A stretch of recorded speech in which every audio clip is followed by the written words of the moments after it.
सासू माँ बदल गई। कहानी उस घर की है जहाँ बहू और बेटी को एक माना जाता था, लेकिन फिर अरे शिखा बेटा, तू रसोई में क्यों घुसी रहती है? जा, रोटी मैं बना लूंगी। नहीं नहीं माँ जी, आप बैठिए, बस सारा खाना बन ही गया है। श्वेता को बोल देती हूँ, वो खाना लगा देगी सबका। सॉरी भाभी, मेरे पास वक्त नहीं है। माँ, मुझे पैसे देना, पार्लर जाना है। हाँ हाँ चली जाना, भाभी को भी ले जाना। वो भी जाने को बोल रही थी पार्लर, पर पहले ना मदद कर दे उसके खाना लगाने में। देख माँ, वो बहू है, उसे बहू रहने देना। इतना सर पर मत चढ़ा भाभी को। श्वेता, ज्यादा मत बोला कर। बहू और बेटी में कोई फर्क नहीं होता है। जा जाकर काम कर। ननद को माँ का भाभी से इस तरह प्यार करना बिल्कुल अच्छा नहीं लगता। वो बार बार किसी न किसी तरह माँ को भाभी के खिलाफ भड़काती रहती, लेकिन कोई फायदा ना होता। एक रोज, अरे बेटे किशन, जा बहू को कहीं घुमा कर ला।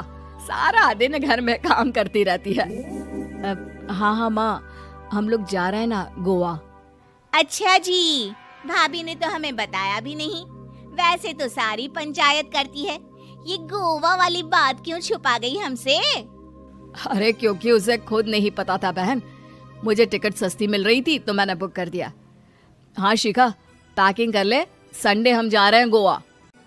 दोपहर में शिखा पैकिंग कर रही थी कि सास आ जाती है। ये क्या बहू, साड़ियाँ? अरे गोवा जा रही है घूमने या फिर शादी में मायके हैं? माँ जी, ऐसा कुछ है ही नहीं, समझ में नहीं आ रहा क्या रखूं कपड़े में। अरे तेरी और श्वेता की साइज तो एक ही है। उसके कुछ मॉडर्न कपड़े ले ले, आकर लौटा देना। हाँ माँ जी, ये ठीक रहेगा।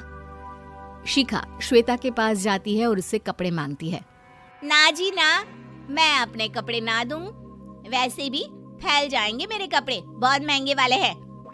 शिखा मुंह लटकाकर कमरे में आ जाती है तो सास कहती है, चल तैयार हो जा, तुझे मैं शॉपिंग करा कर लाती हूँ गोवा की। बस फिर क्या था, सास बहू निकल जाते हैं मार्केट और एक से बढ़कर एक ड्रेस खरीद कर घर आते हैं। पहले बता देती कि नए कपड़े दिलाने वाली है भाभी को, तो मैं अपने ही दे देती ना भाभी को, मुझे दिला देती नए कपड़े। देख श्वेता, परिवार का मतलब सबके साथ रहना होता है, ना कि सिर्फ अपना सोचना। वैसे भी तुझे अच्छे संस्कार सीखने चाहिए। और रही बात कपड़ों की, तो शिखा, आज से घर पर भी तू मॉडर्न कपड़े ही पहनेगी। कोई जरूरत नहीं है ये साड़ी वाड़ी लपेटने की। अब क्या था, घर पर श्वेता और शिखा एक जैसे रहते। एक बार पड़ोसन आती है। अरे बेटा, अपनी माँ को तो बुलाना जरा, बात करनी है। शिखा सास को बताती है और रसोई में चली जाती है। ये आपकी बेटी बहुत बड़ी हो गई है, इसके लिए एक रिश्ता है, कहो तो बता दूं। ये बेटी नहीं बहू है, घर में सब एक जैसा ही रहता है। वैसे मेरी बेटी भी बड़ी हो गई है, कोई रिश्ता हो तो जरूर बताना। पड़ोसन रिश्ता लेकर उन लोगों के घर आती है। तब श्वेता की होने वाली सास कहती है, तो ये घर है, कितने मंजिल का है? और ये बहू ने आपकी क्या पहन रखा है, जीन्स टॉप? अरे भाई, साड़ी वाड़ी नहीं है क्या इसके पास? देखिए, सर्दी है तो साड़ी में बहू कैसे मैनेज करती, वैसे पहनती है साड़ी भी। देखिए, हम लोग ठहरे पैसे वाले लोग, कोई कमी नहीं है हम लोगों के पास पैसों की, बहुत पैसे हैं, जमीन, नौकर चाकर, कार, सब कुछ है, लेकिन घर में संस्कारी बहू चाहिए। समझ रही हैं ना आप? सास कुछ कहती कि श्वेता बोल पड़ती है, हाय रे, नौकर चाकर से लेकर जमीन, कार, पैसा, हाँ हाँ मुझे रिश्ता मंजूर है मुझे। अरे रुक जा श्वेता, मैं बात कर रही हूँ ना। देखिए, हम लोगों के घर इतनी आजादी नहीं मिलेगी। अरे हाँ कर देना माँ, हाँ कर दे जल्दी से। सास क्या करती, बेटी की शादी ऐसे घर में कर देती है जहाँ ना उनके विचार मिलते हैं और ना ही आचार।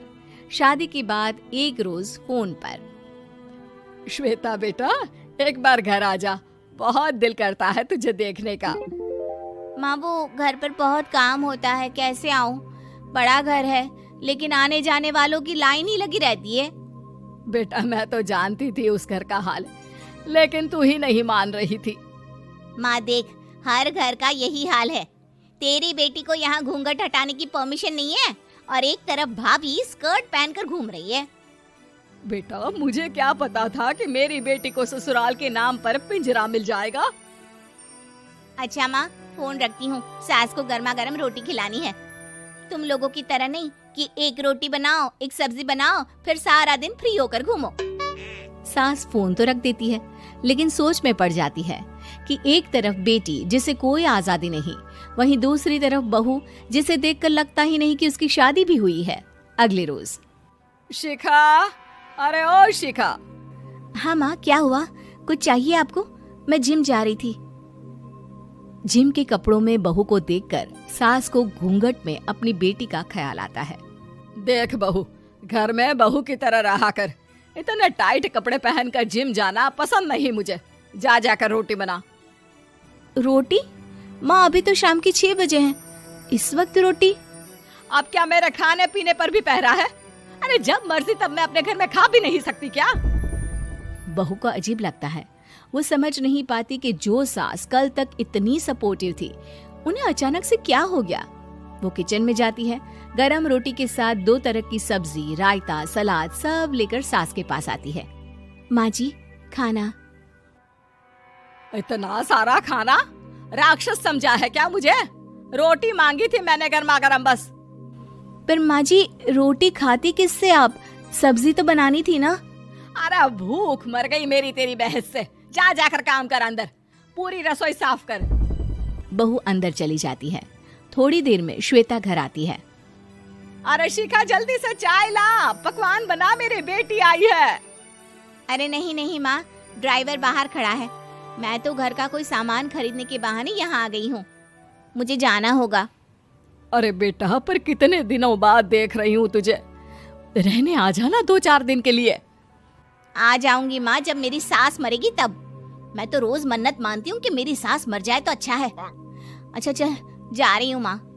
हे भगवान, कैसे कैसे दिन देखने पड़ रहे हैं मेरी बेटी को। सास अंदर जाती है, जहाँ श्वेता की जिम वाली सहेली का फोन आया होता है। क्या बात है, आज जिम नहीं आई? अरे पता नहीं यार, आज माँ को क्या हो गया अचानक। पर खैर कोई नहीं, लगता नहीं कि मैं अब जिम आ पाऊंगी। शिखा स्पीकर पर बात कर रही थी, जिसे सास सुन रही थी। यार ये सास ना होती ही ऐसी है। मैं तो कहती हूँ बुढ़िया जल्दी मरे और तू आराम से जिए। शिखा को सहेली की बात पर गुस्सा आ जाता है। माँ के मरने की कौन सा बच्चा दुआ मांगता है मोहिनी? आगे से ऐसी बात मेरे सामने मत करना। हमारे घर की शोभा ही माँ है। क्या हुआ जो थोड़ी सख्ती दिखा रही है? उसमें भी कोई ना कोई उनकी भलाई ही होगी। मैं तो कहती हूँ भगवान मेरे जैसी सास सबको दे, जो सिर्फ माँ की तरह है। सास वाली तो कोई बात ही नहीं है उनमें। सास ये बात सुन रही थी। उनकी आंख में आंसू आ जाते हैं कि क्यों वो बेटी की किस्मत में बहू को भी भागीदार बना रही थी। शिखा, अरे ओ शिखा, क्या हो गया? जिम नहीं जाना क्या?